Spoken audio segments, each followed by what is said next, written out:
Google maps என்னதான் நம்ம அன்றாட வாழ்க்கையில் நிறைய உதவிகள் செஞ்சாலும் சில நேரங்களில் சில விஷயங்கள்னால நம்மளை ஆச்சரியப்பட வைக்கிறதோட நம்மளை ரொம்பவே குழப்பி விட்டுருது.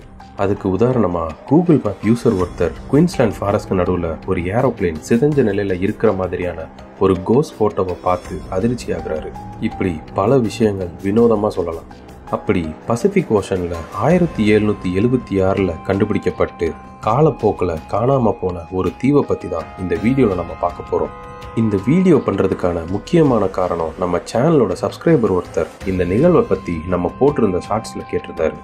பிரதர், இந்த வீடியோவை உங்களுக்கு ஸ்பெஷலாக டெடிகேட் பண்ணுறேன். Thanks for the comment. Welcome to strange universe. Sandy Island. இந்த ஐலாண்டை ஃபேண்டம் ஐலாண்ட்னு சொல்லுவாங்க. பொதுவாக ஃபேண்டம் ஐலாண்ட் அப்படின்னா குறிப்பிட்ட காலம் வரைக்கும் மேப்பில் குறிப்பிடப்பட்டு வரும் காலங்களில் காணாமல் போன தீவை தான் ஃபேண்டம் ஐலாண்ட்னு சொல்லுவாங்க. இதில் சில தீவுகள் கடல் சீற்றத்தால் அழிக்கப்பட்டதாகவும் இருக்கலாம். இந்த மாதிரி குறிப்பிடப்படுற தீவுகளையும் ஃபேண்டம் ஐலாண்ட்னு சொல்லுவாங்க. இப்படி இந்த உலகத்தில் 100க்கும் மேற்பட்ட தீவுகள் இருக்குது. அதில் ஒரு தீவான சாண்டி ஐலாண்டை பற்றி தான் இன்னைக்கு நம்ம பார்க்க போகிறோம். 1776 பிரிட்டிஷ் எக்ஸ்ப்ளோரரான கேப்டன் ஜேம்ஸ் குக் கப்பலில் பயணம் செஞ்சுட்டு இருக்கப்போ இந்த சாண்டி ஐலாண்ட்னு சொல்லப்படுற தீவை கண்டுபிடிக்கிறார். அவர் தன்னோட சார்ட் ஆஃப் டிஸ்கவரிஸ் இந்த பசிபிக் ஓஷன் அப்படிங்கிற மேப்ல சாண்டி ஐன்னு இந்த சாண்டி ஐலாண்டை பற்றி குறிப்பிட்டார். இவரை தொடர்ந்து அந்த வழியில கப்பல் பயணம் மேற்கொண்ட எல்லா கேப்டன்ஸும் அவங்களோட மேப்ல இந்த சாண்டி ஐலாண்டை பற்றி குறிப்பிடுறாங்க.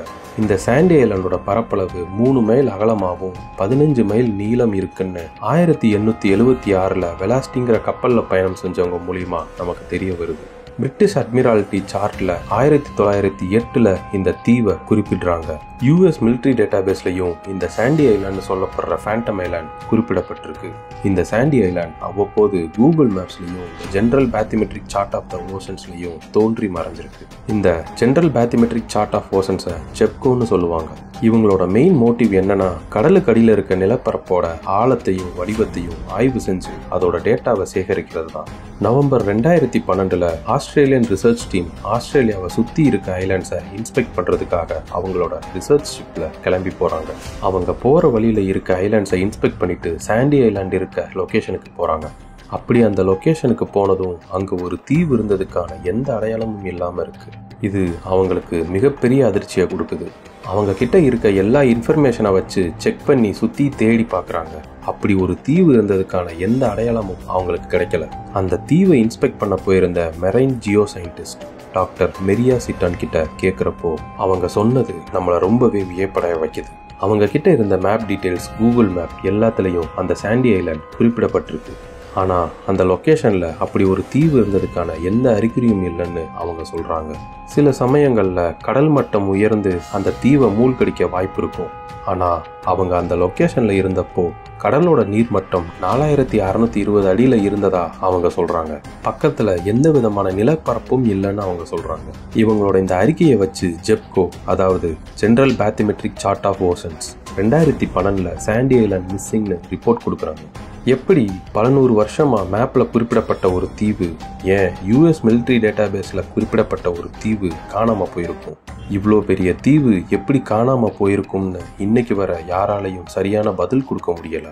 கடல் சீற்றத்தால மூழ்கி இருக்குமா, இல்ல கிளைமேட் சேஞ்சினால அந்த தீவு அழிஞ்சு போயிருக்குமான்னு ஜியாலஜிஸ்ட் மற்றும் கிளைமேட் சயின்டிஸ்டான பேட்ரிக் நன் கிட்ட கேட்குறப்போ கிளைமேட் சேஞ்சினால இவ்வளோ பெரிய தீவு அழிஞ்சு போயிருக்க வாய்ப்பு இல்லைன்னு அவர் சொல்றாரு. இந்த தீவு கடல் சீற்றத்தால் அழிஞ்சதா இல்லை கிளைமேட் சேஞ்சினால அழிஞ்சதா? அப்படி அழிஞ்சிருந்தா அதுக்கான தடயம் எங்க? இந்த கேள்விகளுக்கு சயின்டிஸ்ட் கிட்டையும் சரியான பதில் இல்லைங்கிறது தான் நம்மளை ரொம்பவே ஆச்சரியப்படுத்துது.